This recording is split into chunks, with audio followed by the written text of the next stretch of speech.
আসসালামু আলাইকুম। তৈরি করে দেখাবো মুড়ি ঘন্ট। রুই মাছের মুড়ি ঘন্ট মুগ ডাল দিয়ে অসাধারণ স্বাদে এইভাবে যদি আপনারা রান্না করেন তো হাত চেটে পুটে খাবেন। আমি যেভাবে রান্না করেছি আর এইভাবে রান্না করলে মানে অসাধারণ স্বাদ হবে। এখনও যারা আমার চ্যানেলটাকে সাবস্ক্রাইব করেননি তারা অবশ্যই আমার চ্যানেলটাকে সাবস্ক্রাইব করে নেবেন এবং পাশে থাকা ছোট বেল বাটনটি ক্লিক করে দেবেন। এতে করে আমি যখন কোনো ভিডিও আপলোড করব সাথে সাথে আপনাদের কাছে নোটিফিকেশন পৌঁছে যাবে। তো চলুন, এখানে আমি নিয়েছি রুই মাছের মাথা এবং মাছ আমি পরিষ্কার করে ধুয়ে নিয়েছি। তো এর মধ্যে আমি অ্যাড করব স্বাদ মতো লবণ এবং হলুদের গুঁড়া দিয়ে আমি হাতটা দিয়ে ভালো করে মিশিয়ে নিচ্ছি। মিশিয়ে নিয়ে এবার আমি সাইড করে রেখে দেব। আর যারা আমার ছোট চ্যানেলটাকে সাবস্ক্রাইব করেছেন তাদেরকে জানাই অসংখ্য ধন্যবাদ। তো আমি এইখানে নিয়েছি মুগ ডাল। মুগ ডালটা আমি এখন ফ্রাই প্যানে দিয়ে ভেজে নেব। যখন এরকম ভাজা ভাজা হবে, মানে বেশি পোড়া পোড়া না, এরকম একটু লাল লাল হবে, তখন আমি এটা উঠিয়ে নিব। তো এমন হয়েছে, এখন আমি ধুয়ে পরিষ্কার করে নেব।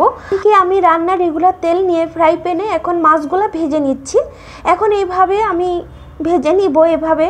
তো মাছগুলো এই পাশ হয়ে গেছে ভাজা, আমি এখন উল্টিয়ে পাল্টিয়ে নিচ্ছি মাছগুলা এইভাবে। তো এখন মাছগুলো ভাজা ভাজা হয়ে গেছে, আমি এখন তুলে নিচ্ছি।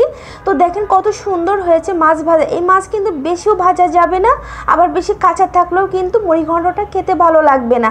এই যে এইভাবে ভেজে নিতে হবে। আর এই তেলের মধ্যে আমি 1 কাপ মতো পেঁয়াজ কুচি দিয়ে দেব।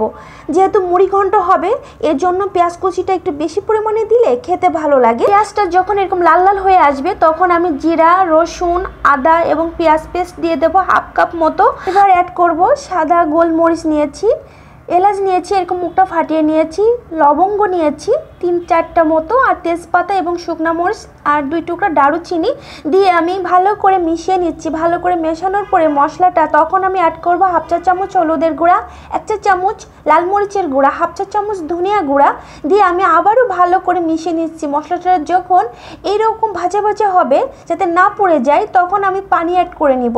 মশলাটা কষাতে কষাতে যখন তেলটা উপরে ভেসে উঠবে তখন আমি ধুয়ে রাখা মুগ ডালটা দিয়ে দিব। এবার আমি এই মশলার সাথে মুগ ডালটা ভালো করে কষিয়ে নিচ্ছি। এইভাবে যখন কষানো হবে তখন আমি এর মধ্যে স্বাদ মতো লবণ অ্যাড করে দেব। আমি 1.5 চা চামচ মতো দিয়েছি, আপনারা আপনাদের পছন্দ মতো স্বাদ অনুযায়ী দিবেন। আর এখানে অ্যাড করব মাছের মাথা যেটা ভেজে রেখেছিলাম সেটা আমি দিয়ে ভালো করে কষানোর পরে এখানে আমি গরম পানি অ্যাড করেছি। গরম পানি অ্যাড করলে কি হয়, তরকারির স্বাদটা কিন্তু অন্যরকম লাগে। তো একটু নেড়ে দিয়ে আমি ঢাকনাটা দিয়ে ঢেকে রেখে দেব 5-7 মিনিটের মতো। তারপর 5-7 মিনিট পর ঢাকনাটা উঠিয়ে এখানে আমি অ্যাড করব কাঁচা মরিচ। আপনারা আপনাদের পছন্দ মতো মরিচ অ্যাড করে নেবেন। নিয়ে আমি একটু মিশিয়ে নিচ্ছি। আর ঝোলটা কতটুকু রাখবেন সে অনুযায়ী ঝোলটা রেখে দিবেন। আর এইখানে আমি অ্যাড করব ভেজে রাখা গরম মশলার গুঁড়া আমি অ্যাড করে নিয়েছি। নেড়ে এইবার আমি একটু নেড়ে দিচ্ছি। দেখেন কতটা পারফেক্টভাবে আমার এই মুড়ি ঘন্ট হয়ে গেল রুই মাছের মাথা দিয়ে এবং মুগ ডাল। আশা করি আমার ভিডিওটি আপনাদের ভালো লেগেছে। এখন আমি একটু রেস্টে রেখে দেব। রাখার পরে আমি এখন গরম গরম পরিবেশনের পালা। একটি প্লেটে সার্ভ করে আপনাদের দেখালাম। আল্লাহ হাফেজ, আসসালামু আলাইকুম।